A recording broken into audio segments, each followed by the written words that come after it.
Welcome back to Shogun's Base. Today, we're diving into the heart of Tower of God to explore one of its most powerful and influential entities, the Zahard Empire. The Zahard Empire, led by the enigmatic and powerful King Zahard, is the central governing body of the tower. Known for its immense power, wealth, and influence, the Zahard Empire plays a crucial role in shaping the world of Tower of God. Whether you're a longtime fan or just beginning your climb, we're here to break down everything you need to know about this mighty empire. So, what is the Zahard Empire all about? At its core, the empire is a sprawling organization that governs the tower with an iron fist. King Zahard, the first to conquer the tower, established this empire alongside the 10 great families, creating a system that has endured for centuries. King Zahard himself is a figure shrouded in mystery. Revered as a godlike ruler, his influence permeates every corner of the tower. Under his leadership, the empire maintains a strict hierarchy, ensuring that the power remains concentrated among the elite. The Zahard Empire isn't just about raw power. It's a complex political machine with intricate alliances, laws, and a well-defined social structure. The 10 great families, each with their own territories and armies, form the backbone of this empire, supporting and enforcing Zahard's rule. But the Zahard Empire isn't without its challenges. Throughout the series, we see various factions and individuals who oppose the empire's rule, from rebellious groups like FUG to independent regulars climbing the tower. These conflicts add depth and intrigue to the story, highlighting the empire's impact on the lives of those within the tower. A long time ago, Zahard and the great warriors entered the tower and undertook grueling tests. They were then recognized as the rulers of the tower. 2.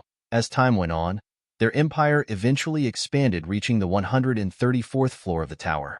There are currently 135 confirmed floors, though the Zahard Empire has only expanded up to the 134th floor, as Zahard nor any other person has yet to conquer the 135th floor. Zahard Empire is represented with symbol of the red 3 eyes, with 3 dots below the 3 eyes. These symbol can be seen in the following locations: Zahard's Army Military Headquarters, the Office of Minister of National Defense, QSA the Furious, Royal Palace of Jaina Repulista Zahard. This symbol can also be seen on her red lighthouse. This symbol was different with the symbol 3 dots above the 3 eyes. That was found on Zahard's Altar 7, and on the floating ship used by Red Brubia, a royal messenger who carried the 3 order. Both symbol on the altar and the floating ship has 3 dots on top the red 3 eyes. The King, rank 3 in the tower. The Zahard Empire is led by King Zahard. Ever since its foundation, the empire dominated over the first 134 floors of the tower.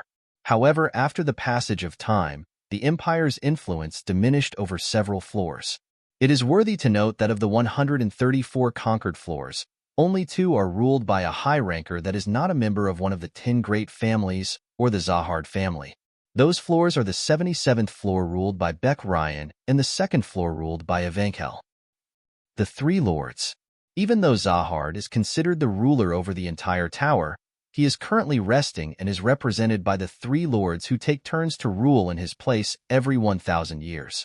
The 3 lords have the highest authority in all the politics of the tower. Their names are Malik 1P, GR, Juchun, and Flux. Among the 3, Malik is the one currently in power. The rulers. Rulers are the overlords of a floor in the tower. Rulers gain the authority to rule a floor with the permission and consent of the administrators. Since most of the floors were conquered by Zahard and the 10 families, it can be inferred that almost every ruler is affiliated with the Zahard Empire. The rulers can gather for a rulers' conference, along with the 3 lords. The frequency of, and what is discussed during this conference is unknown. It's unknown if the king is present during this conference. The ruling families. First, there is the Zahard family, which consists of Zahard, the princesses who have been adopted into it, and the Red, which works under the family. In terms of power and influence in the tower, they are the greatest and most influential family in the tower. The princesses actually call Zahard their father. Next come the 10 great families who hold considerable power within the Zahard Empire and are counted as part of the ruling class. Quite a few of the 10 great families have at least one Zahard princess among their family members, in addition to rankers and high rankers. The princesses. The princesses of Zahard are a sect of elite females chosen to serve Zahard as the obligation for receiving his grand power. They are the ultimate species, and a formal princess is chosen every several hundred years. They are also the chosen daughters of the king because they call him father. Upon joining the Zahard family, all of them discard their birth surname and instead assume the surname of Zahard. None are descended from Zahard's blood, so most of them belong to the 10 great families. It must be noted that after the Eurasia and Zahard incident, Eurasia Blossom forbade any of the Eurasia females from becoming princesses. The 3 orders. Zahard always gives 3 orders at once to all administrators of the Zahard's altar, which will be then relayed to other officials within the Zahard Empire, like Zahard's army, Zahard Empire military, 10 great families, etc. These 3 orders are absolute and must be carried out immediately. However, not all orders has to be completed. If one order is carried out successfully, the other 2 will naturally disappear. Thus, these orders are considered as choices given by the king, with each order has a different outcome or future. Red. The Royal Enforcement Division are part of the Zahard family, as the purpose of this organization is to uphold the rules and image of the Zahard family. They don't discard their birth names upon joining the Zahard family, and their members most likely don't call the king father. Since all of their enemies are formerly from the Zahard family, there is some animosity between Red and their targets, as they're likely viewed as traitors and betrayers of the empire. According to SIU, it's kinda like the feelings between the military police and an official. The division has no loyalty towards King Zahard. But loyalty towards King Zahard among the Red members varies, and most of them join the Red to fulfill their urges and lust to commit murder or fight. Royal Guards. There are royal guards led by Adori Zahard, who also serve under Zahard. It is mentioned the royal guards and royal guides have the greatest loyalty towards Zahard, out of all groups within the hierarchy of the Zahard Empire. Royal Guides. There is also a faction of royal guides. It's led by Evan Edrock, who occupies the position of chief guide of the Zahard royalty. It is worthy to note that guides cannot be owned. Yet any princess of Zahard is entitled to a guide upon becoming a ranker thanks to a contract of the Zahard family. Zahard's Army. The Zahard Army is known for its power and authority throughout the tower, which has many powerful rankers in the army. The army is being led by the current strongest princess, Adori Zahard. Military Police. It has been mentioned by SIU there is a military police, but nothing is known about them so far. Also, the military police in the Zahard army is not the Red. Inner Tower and the Tower's rules. Despite the power and influence of the Zahard Empire, all staff, including the ruler, on the floor are still subjected to the Tower's rules in the testing floors of the Inner Tower. Some of them are. They may not change the rules of the test and, as a workaround, likely have to resort to adding rules. They are to uphold the fairness of the Tower's rules.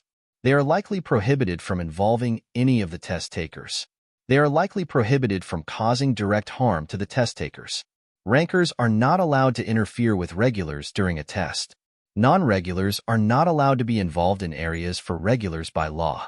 Those non-regulars who trespasses such areas will have restrictions for using their full power. Most rankers whose actions may be considered excessive would have been executed right away.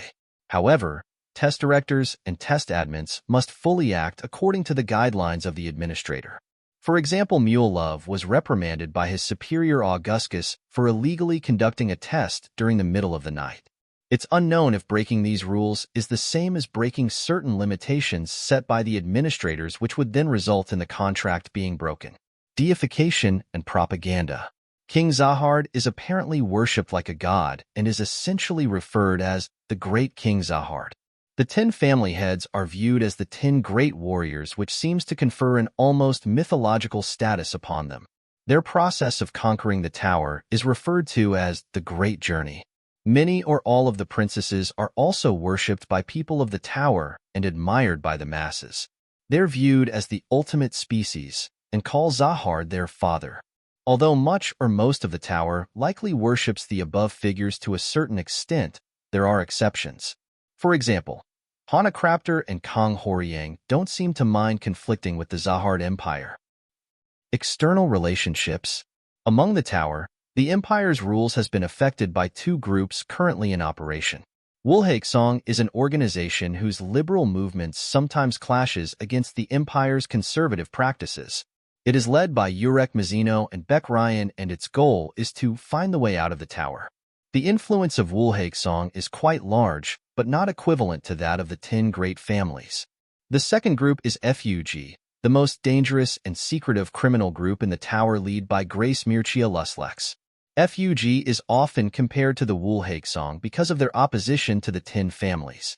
However, whereas the Wulhaksong is an organization centered around several members, FUG is an organization centered around a single faith, to kill Zahard and the heads of the 10 great families.